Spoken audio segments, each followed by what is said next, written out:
संत नाही कळाले आपल्यामध्ये राहून संत कळाले नाही. हो, त्या संतांनी आपण त्रास दिला पण ज्यावेळेस संत होऊन गेले त्यावेळेस आपल्याला त्याचा महिमा कळाला.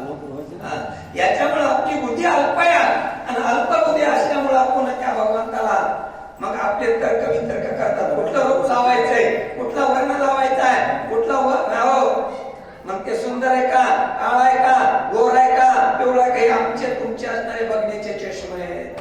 रामाविकारी निर्मळ राम निरंजन निश्चळ राम निधर्म निष्फळ नरगे मळ तया. अरे रामाचं रूप जर बघायला गेलं तर रामाचं रूपाचं वर्णन करून सांगितलं. राम निश्चळ स्वचळ आहे, राम असणार निष्कलंक आहे, कुठलाही रामाला मळ नाही.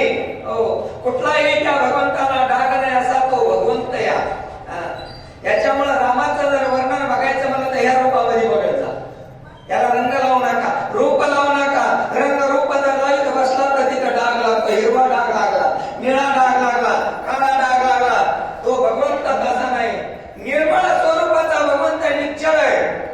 कुठलाही असणारा लोभ आशा मोह म्हणता त्या भगवंतामध्ये नाही. आणि असा